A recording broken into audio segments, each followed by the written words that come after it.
Well, good morning, good afternoon, or good evening to you, depending on when you're actually watching this interview. Welcome to another edition of Hypnosis Week.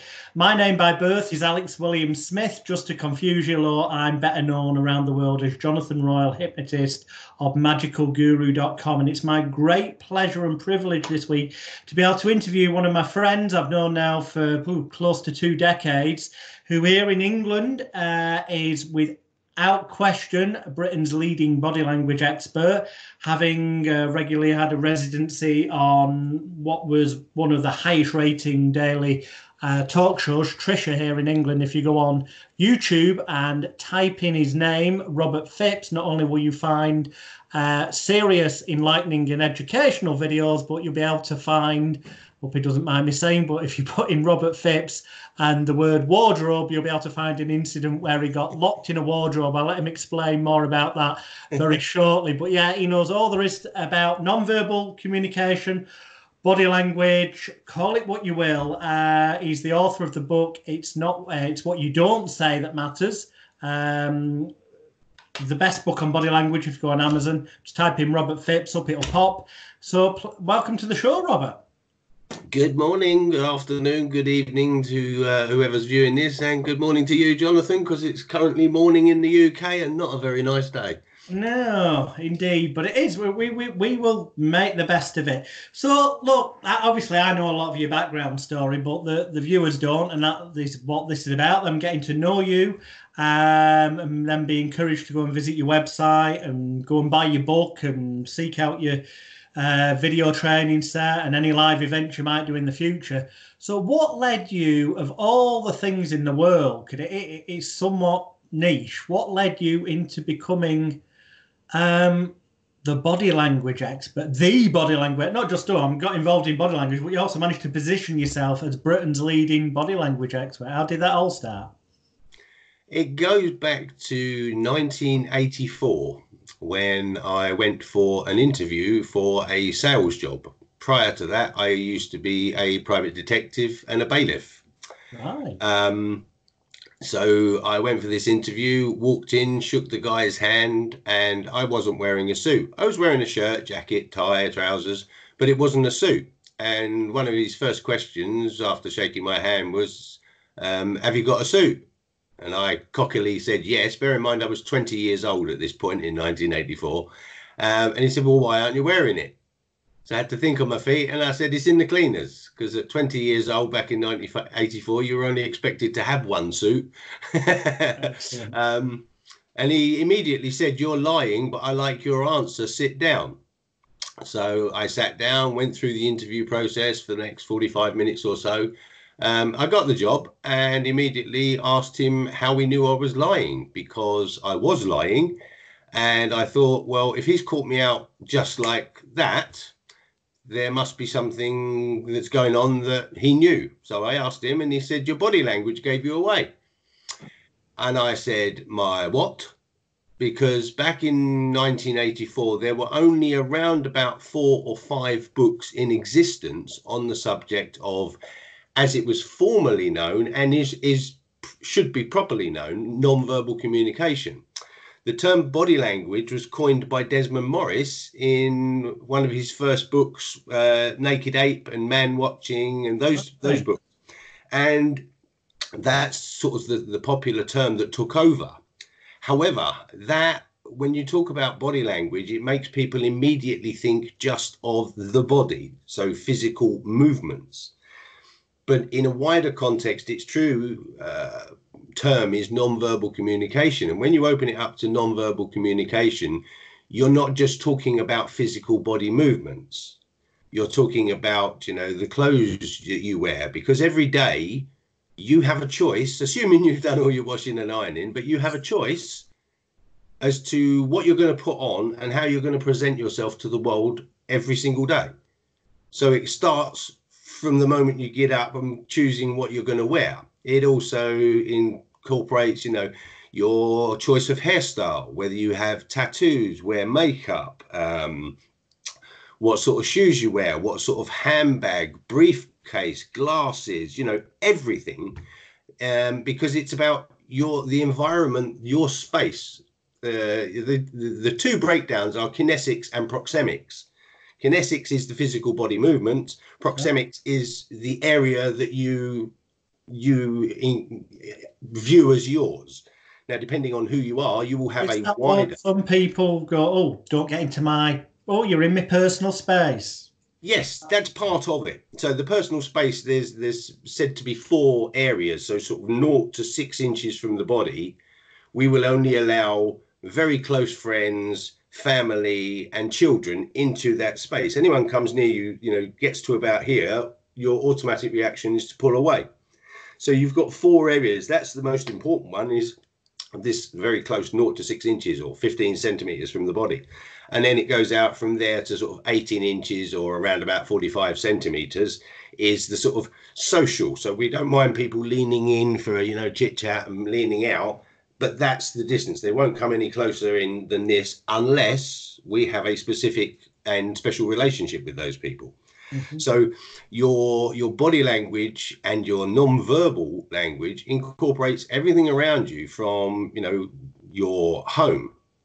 Most people have got their chair and they will sit in that chair because it's their chair. And around that, you can always see, who's in charge of the remote control. Is it you or is it your partner? Have you got somewhere to put your cup of tea? Or coffee. Or coffee. All these things give away non-verbal clues, because it's not the body that's telling you anything at that point, but the body and the person inside it has actually placed these things for their own convenience. Mm-hmm. So you can walk into most people's homes and within seconds you can go, aha, they're the boss, they're sitting over there, they've got, the chocolates, the ashtray, the cup of tea, and they've got in charge of the remote control. I don't purposely want to upset people, although I'm supposed to be the British bad boy of hypnosis, but I genuinely believe this, having had experience of doing years ago when I was teenage years, contacting the dead shows and going to people's houses, doing tarot reading parties and such like. One of the first things I learned from cold reading books was to observe the person's home, where things do territorial things like you've just mentioned. Yeah. That can tell you so much about the person that you can then apparently pick up on in the psychic reading. Yep. You've just reminded me of something. This is a story that goes back before I went for that interview, but it will give you an idea of exactly what you just said. This was when I was 19 years old. So at that point, I was working as a bailiff and a private detective. Okay, one of the youngest in the country. And my previous employer, I was friends with his daughter. So one night I popped around there. He happened to be on holiday. I had no idea that they were away. So I went in, sat with his daughter, and his daughter received a phone call. An hour after I'd been there, received a phone call. And she suddenly went all like coy and, moving away and a bit secretive. And I thought, hang on, something's going on. So long story short, I just followed the body language and the tiny little snippets of conversation I could hear. When she came off the phone, I made one comment and I said to her, so where's the money gone? And she was like, just as your face just went, that sort of like, all your muscles then just suddenly went and dropped in your face, Alex. That's not what I was expecting to say. I thought it was going to be like, because she was on edge because her dad was coming home early or something, but no. As it turned out, the guy that I used to work for used to run shops, about 3 camera and audio shops, and the money, some of the takings had gone missing that day. And so I just surmised this out of, if you like, the cold reading techniques, and led a little story, just bullshitting because I was the private detective and I could uncover everything sort of thing. And I left thinking nothing more of it. 2 days later, the police turned up at my bailiff's office. How did you know? Exactly. Excellent. And I had to literally say, sorry, I was bullshitting, trying to impress the girl sort of thing. I know nothing. I've not even been anywhere near the shops, or I haven't even been in contact with her for the previous 3 months. I just randomly turned up. Excellent. That's literally, so my body language, if you like, reading skills were there way before I encountered the words body language. Right. No, if this sounds offensive, well, I do care because you're a friend. For some interviewees, I'd say I don't give a toss. Just because that's supposed to be my character. We know each other well enough, Alex. You can say what you like. In which case, Go on. they were already there. Would it be fair to say? I know the answer to this. I'm playing devil's advocate. Would it be fair to say then that these, and there are some really expensive courses out there on body language, ridiculous, given that some of these really expensive courses, the people who put them together don't know a fraction of what you do and what you've done in the real world under test conditions on television, where every day on live TV, you could have ended up looking a complete bellend if you'd have said that person's a liar, and then day after day, you'd got it wrong. No. Whereas the truth is, day after day, you were getting it right and revealing your thoughts on other circumstances that later came out and showed that, well, yeah, that's why they were lying. You were so accurate, as people can see when they go on YouTube and type in your name. And the Trisha show, for example. There's loads of other TV shows as well, you'll find, but Trisha in particular. But do you think that maybe a large amount of it is at that time you had confidence and you were bullshitting, but is an element of it the fact that you are putting across your opinion with such extreme confidence that either A, if you're right, you're going to rattle the person, or B, if you're not right, you're still going to kind of rattle them because they might be offended or wonder what the hell you're going on about. That in that split second of them wondering what the hell you're doing, confusion, a bit like hypnosis, pattern interrupt inductions, that they give something away more obviously that anyone using a functioning brain cell could pick up on. Yeah, it's one of those. Let's get it straight right from the start. Everybody on this planet, apart from, say, people with like autism or that don't pick up on emotions quite as well, if at all, but pretty much everybody else on the planet has only got to this point in their lives by being able to read other people to a greater or lesser degree. Some people are naturally brilliant at it. Some people are absolutely terrible at it and literally miss things right in front of their eyes.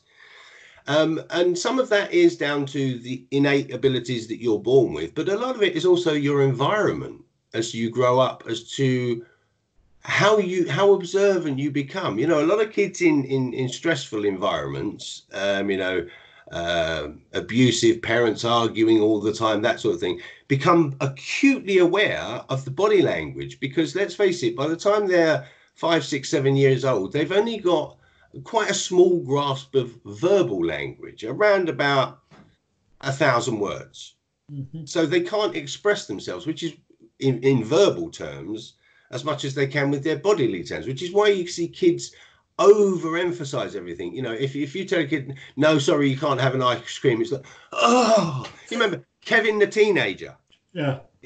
You know, of what's his name? I've forgotten his name. He also did Lords and Manny. Harry Enfield. Yeah, exactly. So that type of overacting of everything, it's terrible. That's what kids are like. So they pick up on your body language as a parent, or even anybody of, influence in a child's life.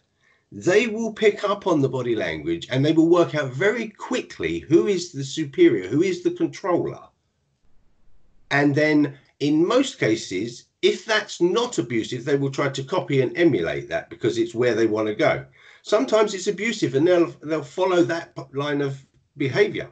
But the point is that you start learning your body language way before you're sort of using it at a conscious level. So everybody picks up to a greater or lesser degree. Now, the thing that I do and what I teach other people to do is to take that unconscious level of learning and bring it to the conscious. So what you're actually ignoring most of the time and just picking up on a gut feeling, as we say, or you get a hunch, they're both terms that come physiologically back to your own body. You get a hunch about somebody, you get a gut feeling about somebody, because what you're observing all the time is a feedback mechanism between you and these other people. And if you pick up unconsciously signals that your body and your brain says, not sure about this person, or they're completely dodgy or whatever, your body will react to that, and it will give you physical warning signs. You know, anytime you see yourself or feel yourself pulling back from somebody, you know, we all do it in conversation. Somebody says something, you go, really? And you just pull back, you know, a couple of inches.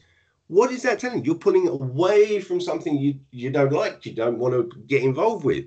Conversely, if somebody starts whispering in a nice, sexy voice to you, you sort of go, you are? And you lean in because you want to know more of what this sexy voice is saying, yeah, etc.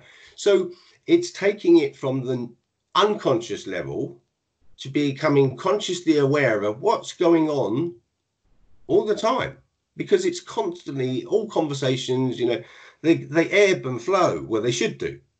And within every conversation, there's sort of positive, indifferent and negative points, which leads me to something else. In my book, I call it PIN, positive, indifferent or negative. Okay. And you, in business meetings and things, everybody uses a notebook, and down the side is a margin.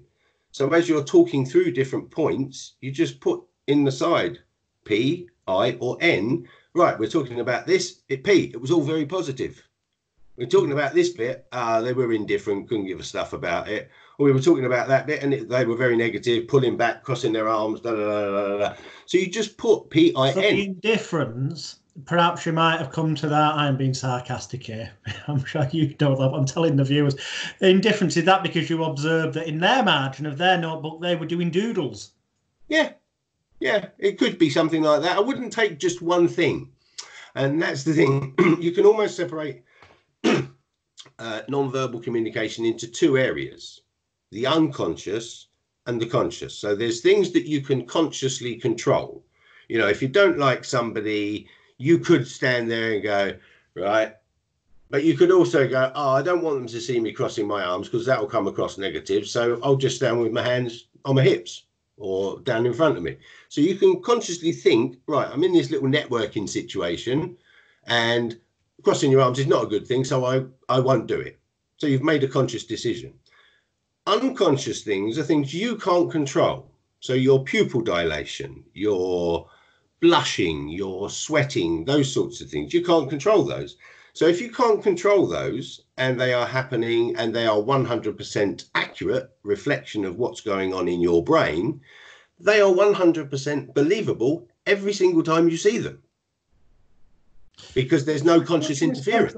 What's your opinion then on, and I'm not going to mention names, what's your opinion on people who claim, now, all right, in the arena of claiming that someone who perhaps excessively blushes and they're always nervous, yes, I know firsthand that hypnotherapy techniques can help them handle life in a better way so they don't blush as much, or in situations where, you know, it sort of being inappropriate.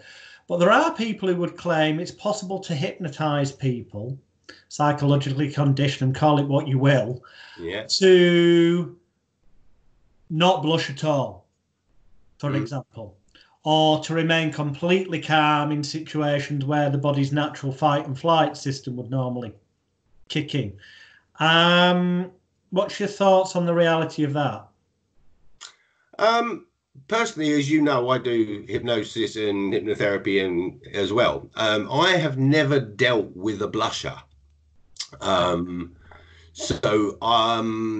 In terms of the question you posed, I can't answer that because I don't know. I know when I've dealt with various other conditions that were physical, we've managed to stop them. So I can only assume that by the same token, you can get people to stop blushing. Okay, I'll dig it a bit deeper then. And even if you did have first-hand experience of what I'm about to ask, you wouldn't, on any legal, ethical, or moral level, be able to answer that you did. So it just have to be, oh, I've read about that or heard it.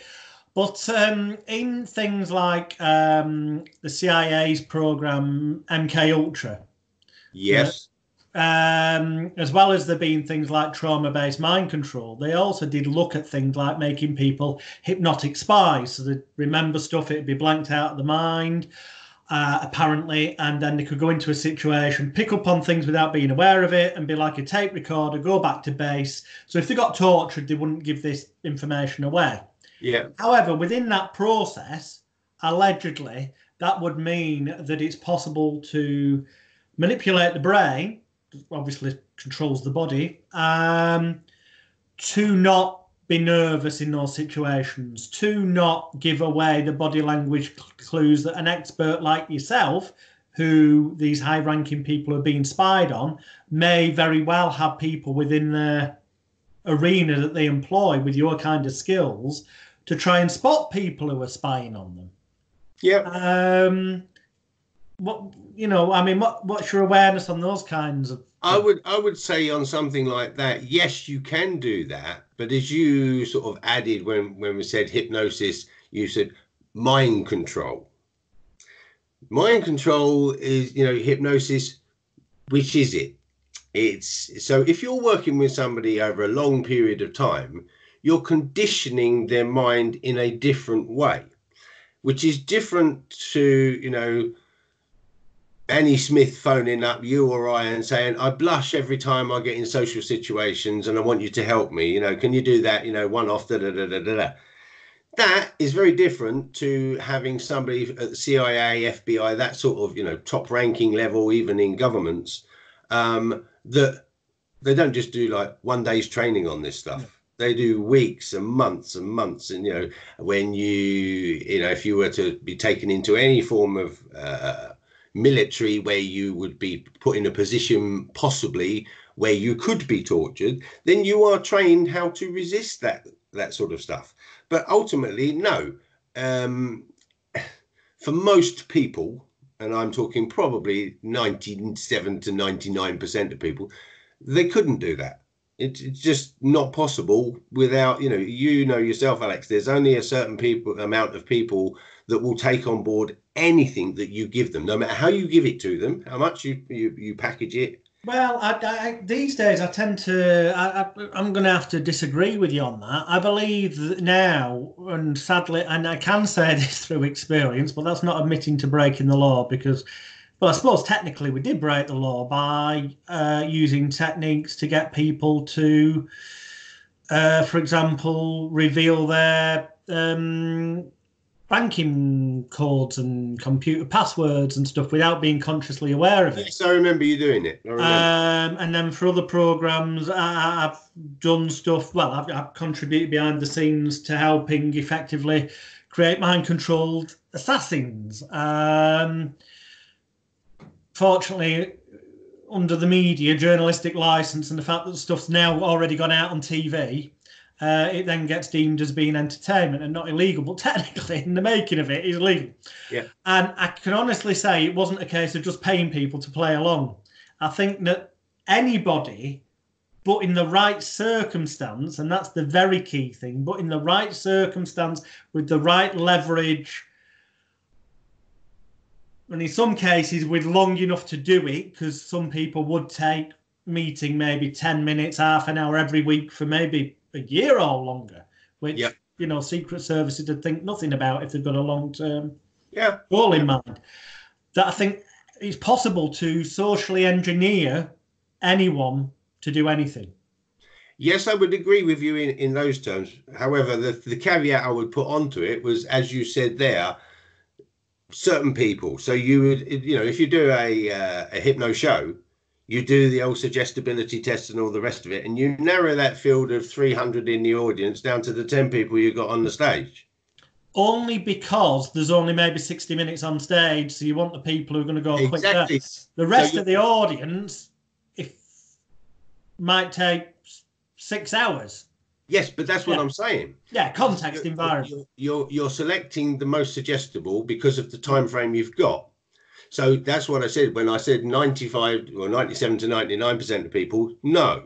So you've got that 3%, which if you had 300 and you got so 10 that's not people, a definite no. It's a no in the majority of circumstances. yes. But if somebody had a nefarious intent for whatever purpose, and they were prepared to invest enough money in somebody, an operative, we'll use the term, to long enough accidentally end up in that person's social circle to, without them being aware, engineer their environment and socially condition them over a matter of months. Yep.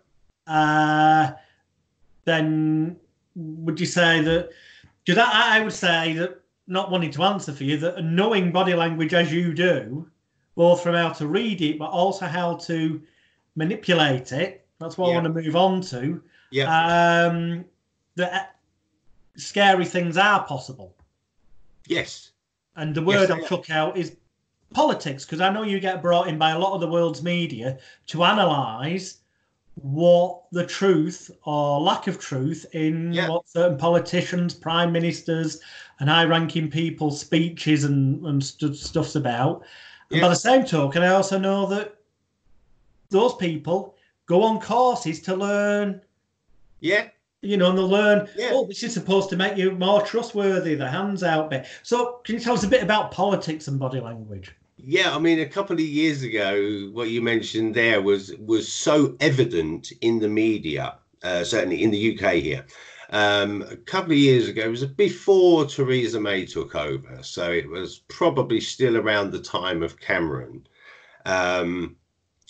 There, almost all of them. There was George Osborne, Theresa May, David Cameron, I think Michael Gove, and people watching this can Google it. The Wide Stance.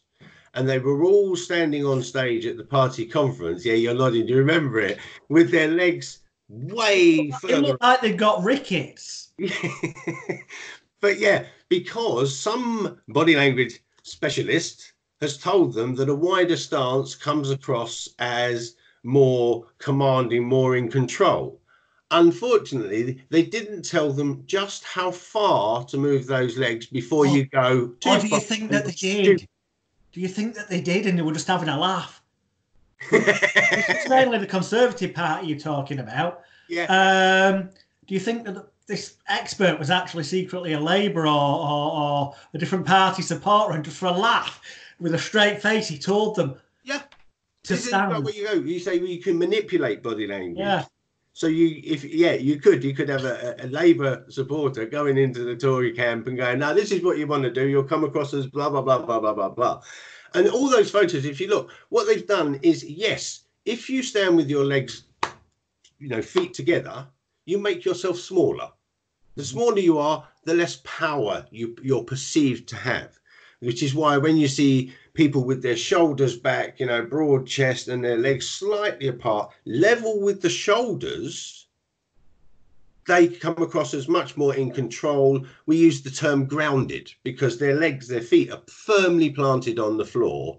You can see, if you like, that somebody with their feet together, you just push them sideways and they'll go because they've got no solid stance. Whereas if you did that to somebody who's got a solid stance, no matter which way you push them, they're not going to go.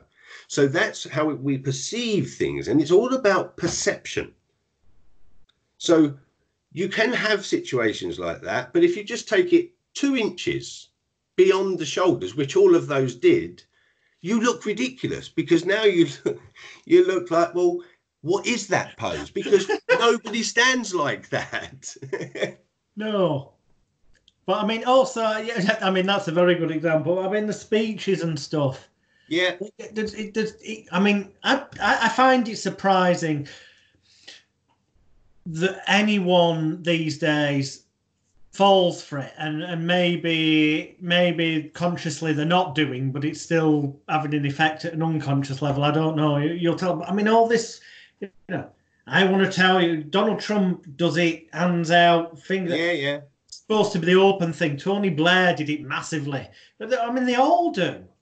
Yeah. But they're doing it too. They're doing it so much. It's like, what the hell are you doing that for? It becomes obvious, I think. Yes, because what they're doing is essentially overemphasizing something we naturally do. And it's when you're, if you like, overcompensating. So you're taking something that we all do naturally. Most people, when they talk, they move their hands and the palm rolls on the wrist. So I'm trying to get back far enough, but you just, oh yeah. So your hand is rolling in a nice, smooth, fluid movement. Oh, I said, so what you're doing is you're taking words and going, here, literally. That's essentially what you're doing when you're using your hands to take, emphasize what you say. One hand is just giving information, two hands starts to overemphasize it. And you get the changes between wide fingers and thumbs up and closed fingers and thumbs down. Tony Blair, you mentioned there, was a master at using his hands and his shoulders. Whenever he talked about areas where he needed some people to compromise, including, his audience, which might be Labour supporters, but they didn't like a particular policy or whatever that he was talking about. He would do this. His hands would come out. I'll try and move back so you can see, but his hands would come out like this, and he would do this movement. This is like a balancing up. Give me a chance. And then what he would do is the hands would be wide as to incorporate the whole audience. And then he would bring those hands in. And as he brought them in, he would drop these. So it was like literally bringing you in and locking you in to his way of thinking. Plus, he's showing his knuckles as a flat. So it's pushing. And this is when it stops rolling on the wrist, and the hand and the arm move as one. So this is much more forceful when you move as one than it is if you're rolling your hands. This is much more friendly when you're rolling your hands, and you'll see him switch from rolling to doing these stiff movements. This is always more dominant, more controlling, comes across as more in control of things yourself. And he was, one of the best, I have to say, at manipulating his audience. He was fantastic. Because you could never knock that smile off of his face. And he'd mastered the art of actually looking like it was a genuine smile, even though it wasn't a genuine smile. Because when we genuinely smile through true happiness, there's a muscle here called the zygomatic muscle. It's on the corner of your lips. And when you genuinely laugh and smile, they curl up towards your eyes. And you've got two muscles, or a muscle around your eyes, orbicularis oculi, which is the one that squeezes the eye. So when you laugh, you go, ha, like, this is the one that squeezes the eye in. So these two form a genuine smile. Will get a crinkle at the corner of the eye and a turn at the corner of the lip. So by the time most people, there's an old saying, by the time you're 40, you have the face you deserve. What did I do wrong? Because, well, look at these lines. Because you've pulled the same expressions, the expressions you pull most often become etched on your face because you've done that daily, 50 times a day when you're smiling and laughing. So these lines become etched on your face. So you quite often, when you see in people over 30, 40, the way that their smile reaches from here all the way around to the corner of the eye, the whole face shape is, you can look at people and generally go, there's a happy person, because you don't even have to see them to know them. You can walk into a room and you can see the happy people because it's etched on their faces, because they've been genuinely smiled. So their crow's feet at the corners of the eyes relate to the corner of the mouth. Whereas if you've just given those perfunctory, this isn't involved. This isn't involved. I'll give you another example. Everybody's been at, a wedding, an anniversary party, birthday party, where you pose for photos. Yeah. And right. So you're all standing there, 20 of you, waiting for somebody to go, cheese, and you get the genuine, ha, people are laughing, and the smiles look much more genuine. And somebody else comes along with the camera and says, hang on, let me take another one. And at that point, your brain goes, not another. And you try to smile, and quite often you get this corner of the mouth will just twitch because it's trying to force an emotion that's not genuine. And you can only get this muscle to work when it's a genuine emotion. It doesn't work otherwise. You can't consciously make it work. No. So politically, and this is going to upset some people, but it's me that's upsetting you, not Robert. Remember that, viewers. I'm about to ask him the question. He said Tony Blair was really good with this body language stuff. No, he's not alive anymore, thank God. But I mean, one of the people I think was probably one of the greatest orators and audience controllers, albeit he didn't do it on his own. Hitler. Yep. And having looked at, you know, there are loads of videos out there on YouTube of the rallies and that. And I will point out that he did have a warm-up man, Goebbels, go on first and stoke the crowd up and stuff. But I mean, Hitler, there are books out there with the title that, you know, give the impression that the man who hypnotized a nation. I mean, what would you say about Hitler and body language? Well, again, he was a master of what he was doing, and he was very widely read on lots of different subjects, including, you know, alien life and things like that. And you have to bear in mind the time. You're talking like 80 years ago, where the general public, not that they're particularly educated now, but they were even less educated back then. Obviously not you, viewer. Not you or you, viewer. Just people who don't watch a show like this. Yeah. Exactly. So, you know, TV, newspapers, the radio, all of those medias have suddenly realized, you know, during around the time of the war, how manipulative they could be. And because people didn't have resources, particularly to go and check, they just believed that what they read and heard and saw was the truth. So if you wrap that up in a form that is believable, people will believe it as the truth because they got nowhere else to go to check anything. Bear in mind, at that point in time, you know, the only way people were getting educated was either to take themselves off to libraries or listen to the radio and watch and read the newspapers. And we all know now how much, you know, one newspaper follows that right-wing agenda and how much that newspaper follows that left-wing agenda. We're more aware, but we still fall for it. If you look at Trump, if we go from Hitler to Trump, not a lot of difference. That might upset a lot of people, but there's not a lot of difference between Trump and Hitler in the way he is. That is what I was thinking. I just didn't want to put words in your mouth. I know where you're going, Jonathan. Is if you look at the patterns of behavior, and that's what we're talking about here, is the patterns of behavior from Hitler leading up to gaining power, and then once he had power, and you look at the parallels of what Trump has done in exactly the same way, it's like a tick list of, you know, he's called out the press, he's called out the Justice Department, he's called out his own secret intelligence agencies, etc., etc. Hitler did exactly the same because he's trying to sow seeds of doubt in people's mind that whatever they've read in the past or heard in the past, that's not the truth anymore. Look, here I am as this leading light, and I'm telling you, they've been lying to you for years.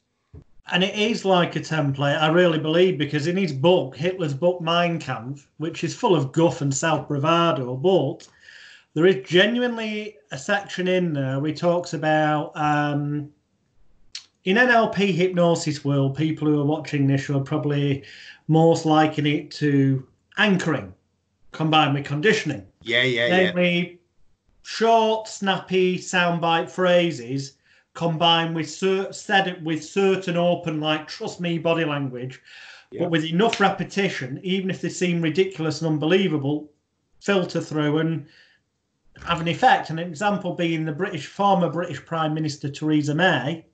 When it was election, we must be strong and stable. Strong and stable. If you look in Mein Kampf and you search Hitler, Mein Kampf, Strong and Stable on Google, you will get the page up. It's genuinely in the book, and he gives that as an example of a phrase to use, and we would call it anchor to an open, trust me, body language posture, and to use repetition to the point where even people who consciously are going, don't vote for that person, end up arguably brainwashed into doing it through this little... because it's that cognitive dissonance, isn't it? The way you know something ain't right, but you still do it anyway, regardless of all the signals and signs that you're being given that it's wrong.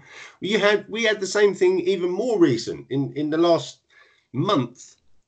Get Brexit done. Oh yeah. That's all. That was the only message.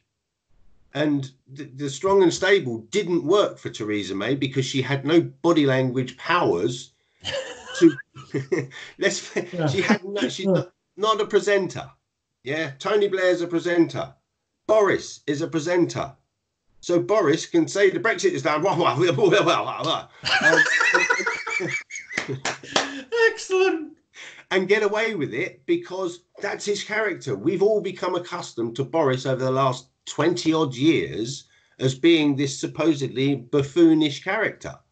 But he is not. And even if you go right back to his Eton days when he was a child, he was perfecting what he is now then, because it confuses people like Trump.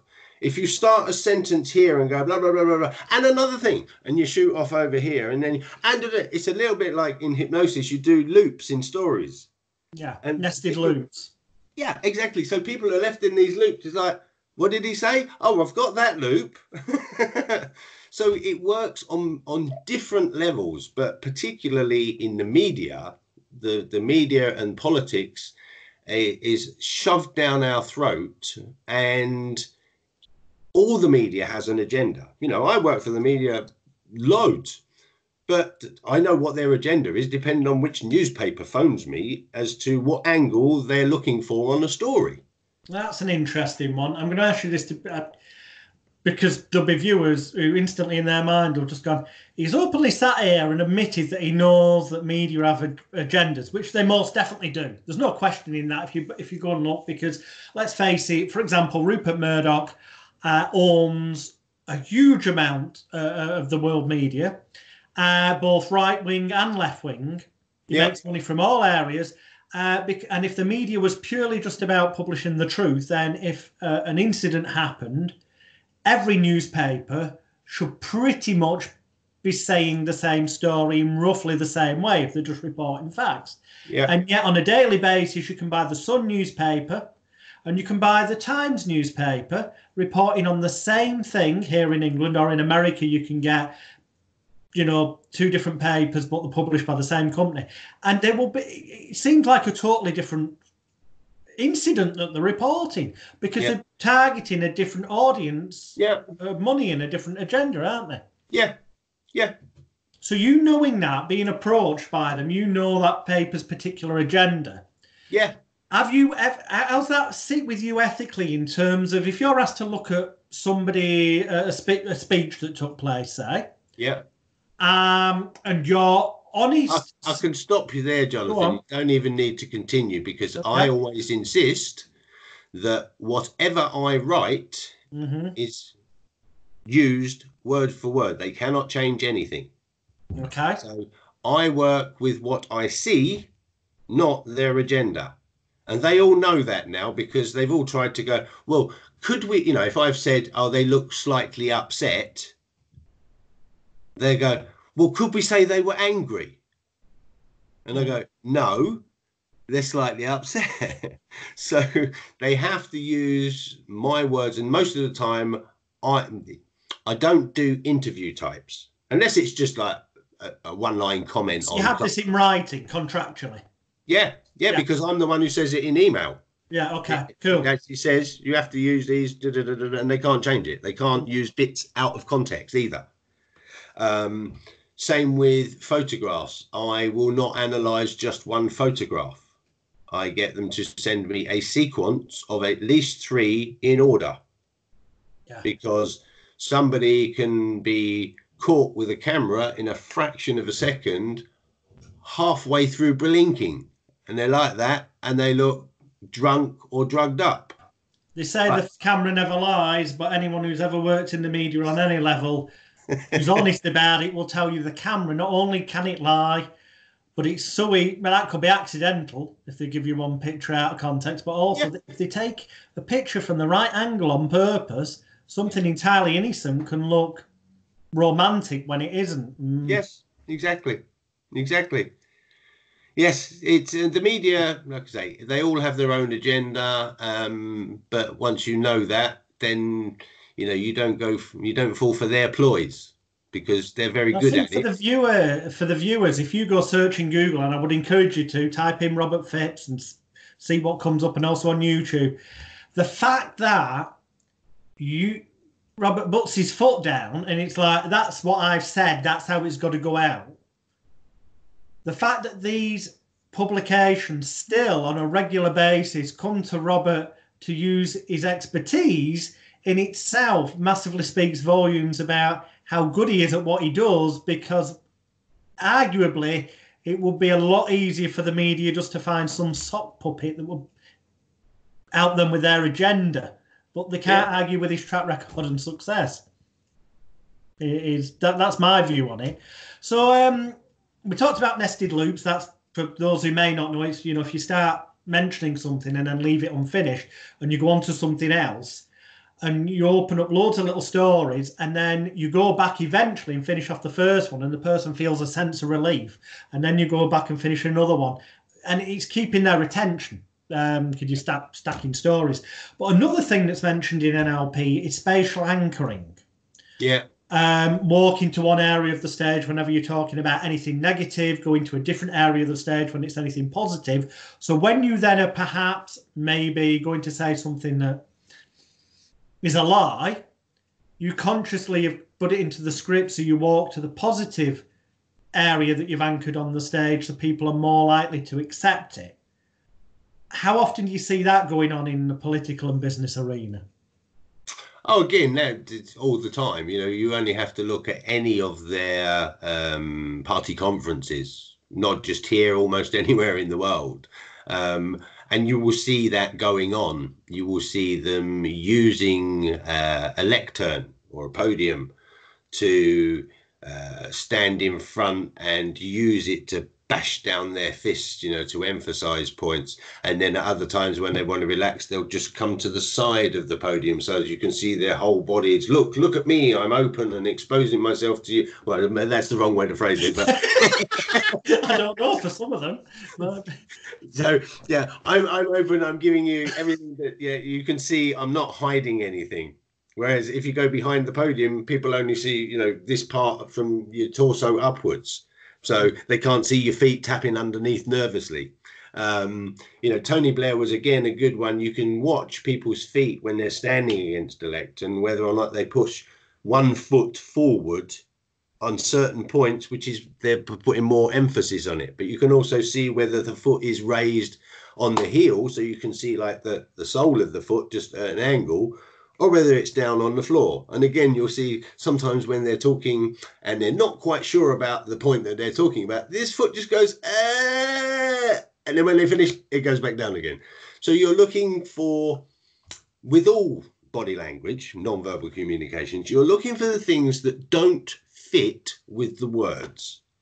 There is an incongruence between the words which are saying one thing and trying to give you one perception, and the body, whether or not it matches. Because if it's genuine, it matches, it's from the heart, it's from, the person is meaning everything, there will be no discrepancies. There will be nothing out of place in that person's body language. What about, let's say somebody with Parkinsons? Yeah. Example. How does that screw things up? Because they're not in control of the movements. No, I mean, something like that would be very unfair to analyze somebody that condition. There's plenty of other conditions that will, mask certain things. But that is, it's very fairly obvious if somebody's shaking away like this that there's something wrong. But in other people, it won't be quite as obvious. But that is your job as the analyzer to work out, well, hang on, is there something that's, going on here that I don't know about, a medical condition, for example? I would imagine that's one of the reasons why in your book and in your trainings, you talk about clusters. Context. Well, context and clusters of looking for a number of things at once. Yeah, I mean, all body language has to be taken in context to, one, the environment, first and foremost, because the environment will change how certain people behave. For example, if I think I use this story in my book, if you walk into a courthouse, whether it be here, America, Australia, anywhere in Europe, pretty much the first things you see are symbols of authority. Oh, yeah. So you see, in our cases, you see the Queen's duet Mondroit, is it, on the legal with the unicorn, the stick with the balls and all exactly that. Yeah. So you see those symbols of power, and people have grown up seeing those symbols. You see things on the wall that say do not enter and da da da unless you've got permission. So the minute you walk into the building, you've already affected by it. You go into a courthouse. Most people don't go to a courthouse for good reasons. They go there because they're either charged or somebody else is being charged and they want to see them being sentenced, etc. So there's all these symbols of authority that will determine how you behave in that courthouse. For the most part, you're always going to get 15-20% exceptions to all body language rules. There are always people that step outside those. But again, it's the context. So if you take into account the environment, first of all, right, then it is the actual conversation you are having. So what words you are using and what reactions are they causing in the other people? Because you can say something and people lean in, showing interest, or you say something and they can lean back, cross their arms and go, didn't like that. But they could also be crossing their arms because they're relaxed. Most people sit at home watching the TV of a night time with their feet up, arms crossed on their belly. So it can also be a relaxed position. Mm-hmm. But a lot of people assume, I've heard if you cross your arms, it's bad. Not necessarily. In context. So then you're looking for the clusters of behaviours. Was it just, I'm quite interested. I'm still nodding away at what you're saying and got a smile on my face, but I've happened to have my arms crossed because it's comfortable? Or did I suddenly, at some point where you said something, did I then cross my arms, bring my chin in and pull back and raise one eyebrow? So you got sort of 4 or 5 things that all go, well, that's a negative, followed by another, followed by another. We can take this as a negative response to whatever I just said or did. Yeah. However, if it's a micro expression, so those things that are unconscious, you can't control them, then they're 100% accurate straight away. So if you see for example, contempt, which is one side of the mouth goes up like, not sure about it. You see contempt, you know it is 100% a contempt for whatever you just said or did. This wrinkling of the nose, not a micro expression, but people sort of go, yeah, well, that's a disgust. You're wrinkling your nose like somebody's just put a foul-smelling something under your nose. So what was that little muscle I remember you mentioning? Zygomatic. Seminar. No, one near your nose that kind of just pulsates. Pulse around the cheeky groin area. This vague recollection of you mentioning it in your live seminar that it'll twitch when somebody lies. No, again, this is more around here because because if you look at your face, this line goes from your nose around here. Right, that's probably what I'm misremembering. It's right, okay. So there are, as we said, some things you can control, some things you can't. But it always has to be the environment, the conversation, and the context where it's all taking place. Who else is there? Because there's, and I sort of dispel this myth in my book, if you open up pretty much any book from 1969 to the present day, which was that 50 years, there's been quoted the Albert Mehrabian figures of 7% of communication is words, 38% is tone of voice, and 55% is body language. Well, if you go on his own site, he's got a disclaimer on there that says these aren't my figures. Yet somehow they've permeated communications mythology for the last 50 years and are still being used. But they're not even his figures. And what it was, somebody else put together two of his studies and assumed, that's the body language. Well, here's the thing. The studies were done for AT&T, as far as I'm aware. It was a telephone company. Mm-hmm. So where's the body language? You're talking to somebody at the other end. There is no body language.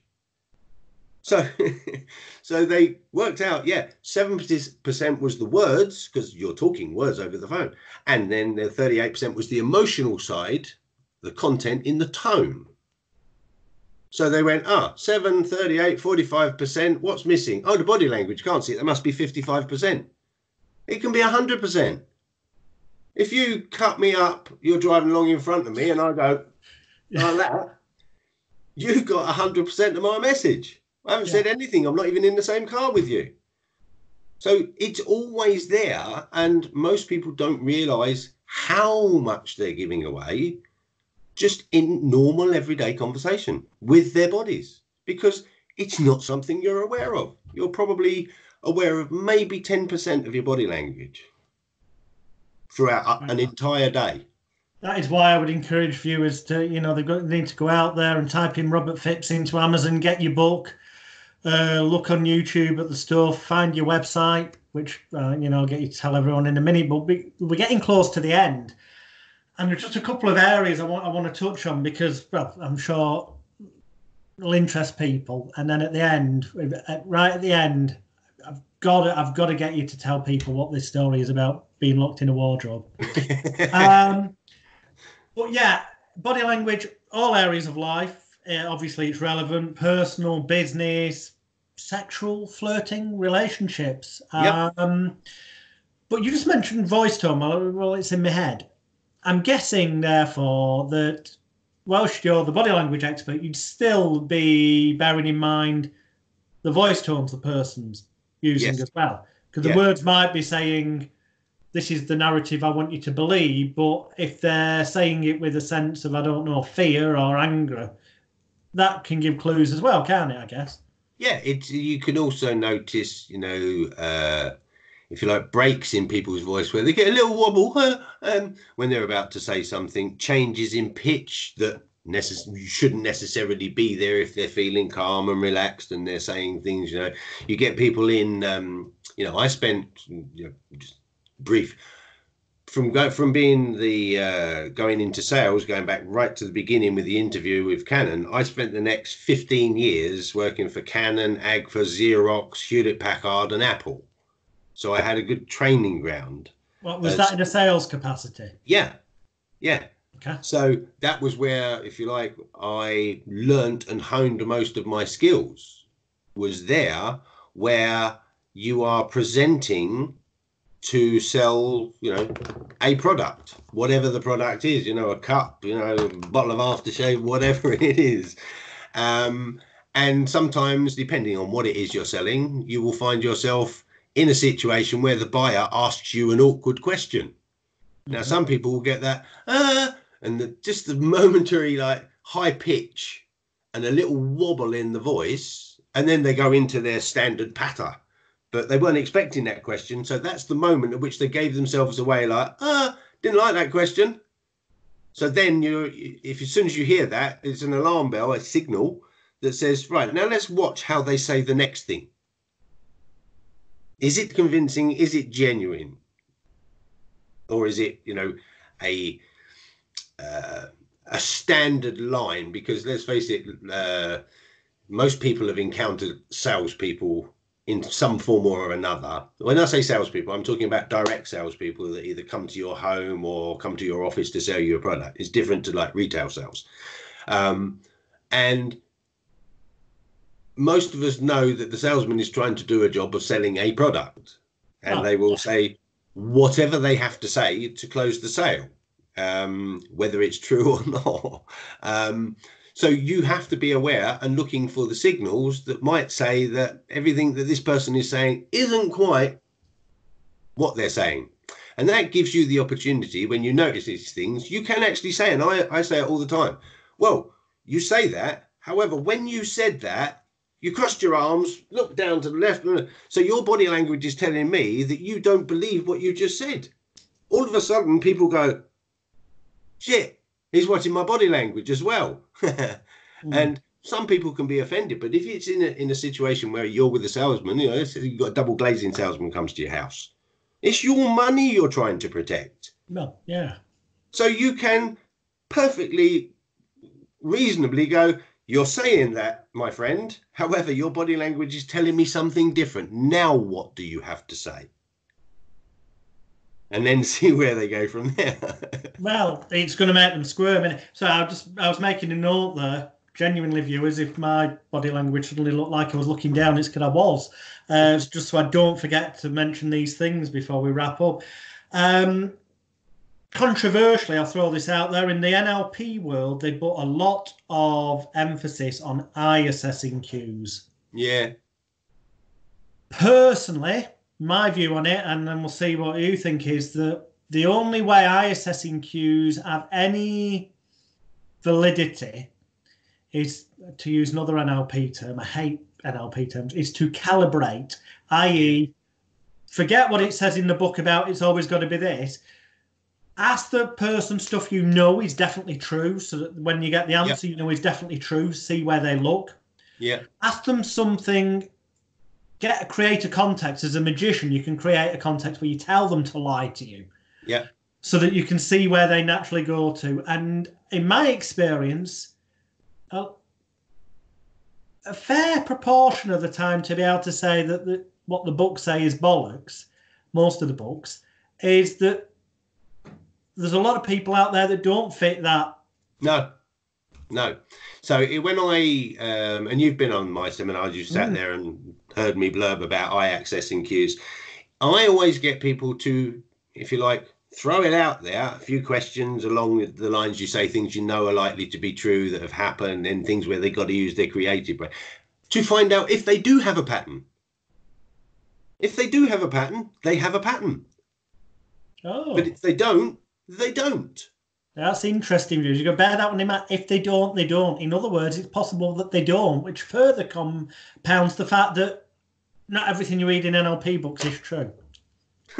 No, I don't think anything you read in any book is 100% true, because there's always new research coming in, especially in the fields of, you know, the brain, because we've got so much more technology now. Whereas, you know, when Desmond Morris and Julius Fast and people like that were writing their books 40 odd years ago, they were just going on observations. Whereas now we can take somebody into a lab, wire them up and put them in through different tasks and things, and we can see what's going on in the brain, where it's lighting up, because we know, you know, certain areas of the brain, you know, this is where they go for their emotional response. And it isn't always the left brain, right brain. As again, like eye accessing cues, you hear a lot about left brain and right brain. And, oh, this is all your memory. And yeah, in most cases it is, but not in all. So unless you, as, if you like, an advocate using body language as a skill set, unless you're going to test these things, and this is why I mentioned my sales career, I tested everything in every scenario you could possibly mention over 15 years. Yeah. I had sales guys under me, and I would tell them, go do this. Now come back and tell me what the results were different to how you were doing it before. So it's a matter of testing everything, because how you come across and how I come across is different to how somebody else can come across. So if we all learn the same stuff, we're all going to interpret it in our own way. And our own way might get different results from yours to mine. Yeah. Even though we're doing the same things, how we put it across. You teach stage hypnosis, yeah, and have done for years. You can take somebody and teach them all the physical things to do, to have a good stage performance, but unless their own body language is fluid and working in context to what they're trying to get their audience to do, most of the time they ain't going to get anybody to give them a hypnotic show, because the people they're trying to do it to, it's out of context, so it's unbelievable to the people they're trying to do it to. Yeah. So it's all of these things throughout my book, right, which, there you go, there's an Arabic version. Oh, excellent. I suggest that you buy, if you speak Arabic, that one. Otherwise, obviously, go on Amazon.com or .co.uk and type in Robert Phipps body language, and it'll be the first one that comes up, without a doubt. So, yeah, I mean, that pretty much covers eye assessing cues. But I just wanted to get that point across, that you've got to get things like you've been saying in context. And again, before we wrap up, mirroring and matching are heavily mentioned in NLP. Mirroring and matching. Yeah. And the way they literally, most of these NLP books explain it, people go off and do what it said, which sadly they do. Because I've been in places and I've been sat there with friends and I've gone, I guarantee that person's recently done some kind of NLP course, or they've recently been on some kind of speed seduction dating type course. Yeah. Because it's more like mimicking somebody they're doing, and quite often they do get told to F off by the women or practically punch by the blokes. I mean, what's your view on mirroring and matching? I give it total credence if it's done properly. Again, this is, you said it there, you can only teach people so much, and then once you've taught them, unless you're going to be with them and go, I know you need to tweak that, then they're going to take whatever information and try and put it into play, into action. And the mirroring and matching. Okay, let's explain the difference between them first and foremost. Mirroring is like there is a mirror between you and I. Okay, so I can see you on a video screen, you can see me. So if I pick up my drink like this, you're going to pick up yours with your left hand. Yeah. So it's actually on the same side, like a mirror between us. So if I put my drink down, you put your drink down. That's mirroring. Matching is if you did it the other way around. So I'd pick my drink up with my left hand and you'd pick your drink up with your left hand. So now we are matching, because it's left hand and left hand, not mirroring left and right. So there is a difference. If you are doing it correctly, it will happen naturally, because you can walk into any pub, bar, restaurant, coffee shop, just sit in a shopping centre, which I've done lots of, because again, this is how you learn, is go and sit and observe. And if you've got the bottle, make your notes of how you think somebody's getting on and go up to them and say, excuse me, I'm just learning about non-verbal communication. I've been watching you for the last 5 minutes. Could I ask you da da da da da da da? That's exactly how I did my stuff. So that's how I know. That takes balls.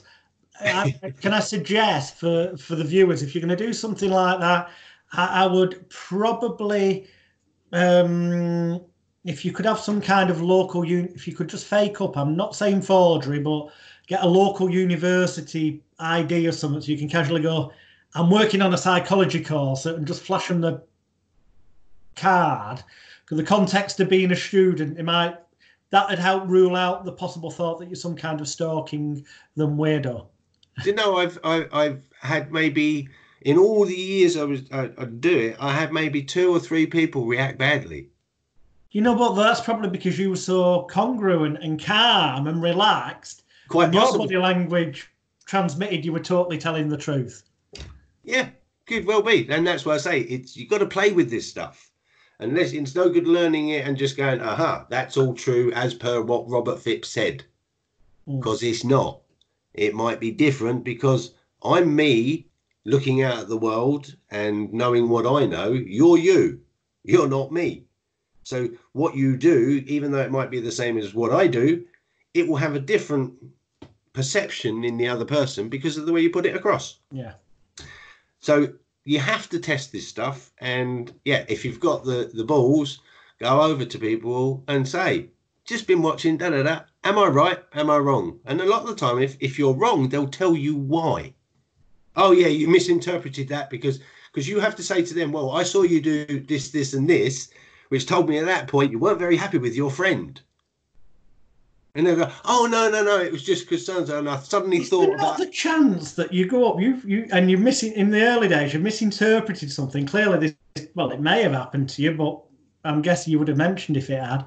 But for the viewers, it's not the chance you potentially look for.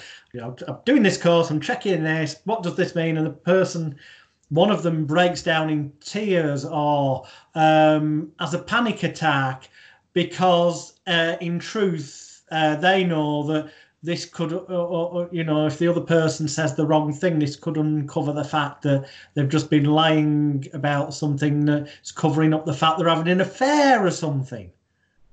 Choose your people very carefully. You might observe that stuff. Don't go up to them people. Because I mean, you are famous in England, most certainly for your regular appearances on the Trisha Show.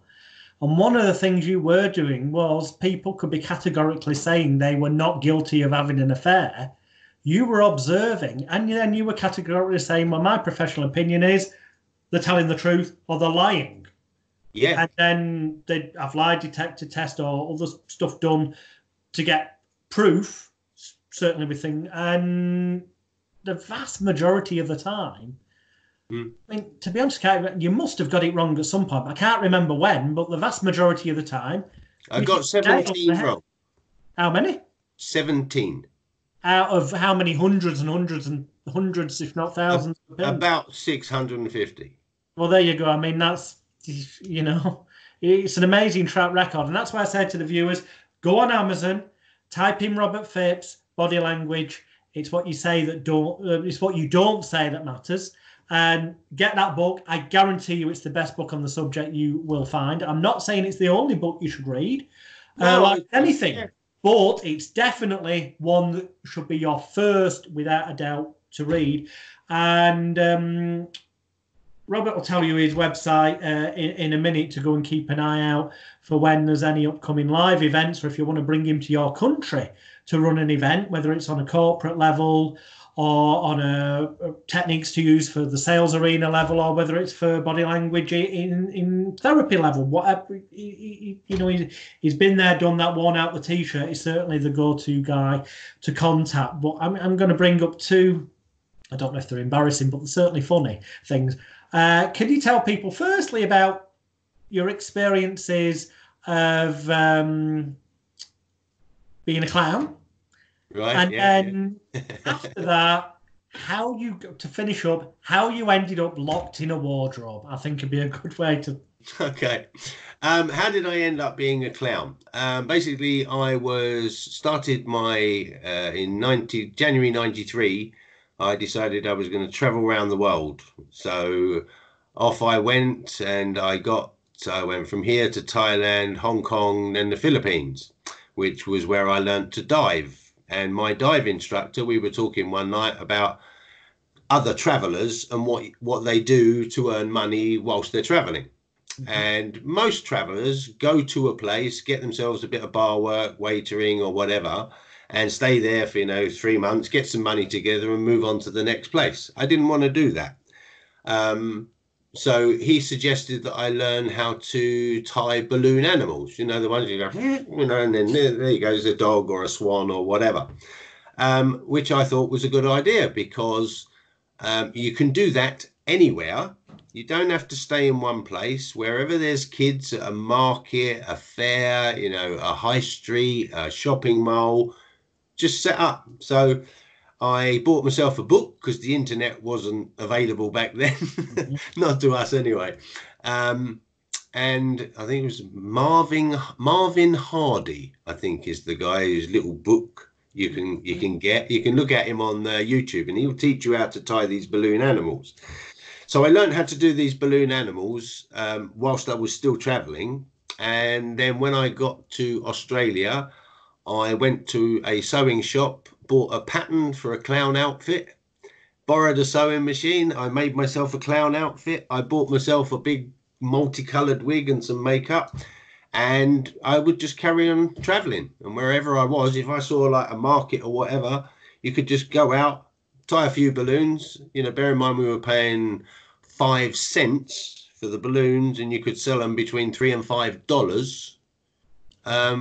It's a lot of profit. And when you only need about $5 a day to live, when you're traveling, eating noodles and all the rest of it. So it was just a great way to not stop in any one place and be able to earn money wherever you were. Which was great fun, because also nobody argues with the clown. Some people are scared of them, aren't they? Exactly. And adults and parents don't know what a clown's going to do if they're the ones getting sarcastic and pushy. So all you do is, you used to do a load of balloons, you have them like wrapped around your arm or well. As kids walk past, you just go, yeah, here's a monkey. Turn the other way, $4, $5. And the kids play with the monkey, so mum and dad just give you the money. Excellent. So, and your question as to how I ended up locked in a wardrobe. Yeah. I mean, I know the answer, but people are going to love this. It was during the days when I was doing filming for Trisha. Bear in mind that I was doing the show for 8 years.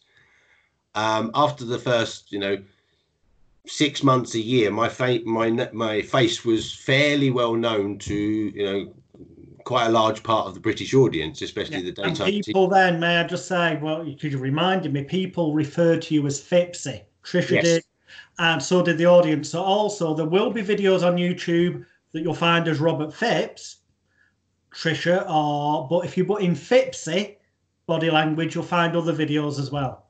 Sorry, go on. So because my face was known, and whereas at the beginning I in the audience with my little notepad and observe what was going on stage, after a while people would come in, if they knew they were there for an affair lie detector one, they'd walk in and be like, where is he? So they had to hide me and disguise me. And on one occasion I was observing somebody from behind a one-way mirror inside a wardrobe. So I'm in the wardrobe and observing these people, and along comes the runner once we've finished, and takes these people out of the room. And then it was lunchtime and they forgot about me in the wardrobe. So excellent. I'm stuck in this wardrobe, and I thought, well, it'll take them 10 minutes to take them back to the green room and all the rest of it. So I'll give it 10 minutes, and then 15 minutes, I thought, no one's coming. So I'm shouting and then whistling and like, hey, anybody out there? Nothing. Bear in mind, we'd done this in a room that was way away from the studio. So I decided to lean down, grab the sides of the wardrobe and lift it up to try and get out. But I got it up to about waist height, and then of course you had the weight of the wardrobe like that, and I literally went, bang. Oh God. And when I was lucky I didn't smash my face to pieces. Bear in mind there was glass on the mirror. Yeah. So there is a piece of footage somewhere, probably on YouTube, of this wardrobe falling over and me crawling out the bottom and looking up at the camera going. And I'm still friends with the producer that locked me in it. Excellent. Well, thank you ever so much, buddy, for agreeing to do this interview. Thanks. Shed loads of information there for people who are watching. Watch this again, but with a pen and paper. There's more information you'll first realised in the past sort of 60, 70 minutes. And then when you realise just how much information Robert's been able to share with you in the past hour, imagine what he can share with you in his book, in his videos, in his live events, and go and visit. Go on, this is where you tell them. RobertPhipps.com, and the Phipps is spelled Phipps. Now, obviously, if you see this video on YouTube, if you look at the description bit below, there will be an active hyperlink there that you can click on.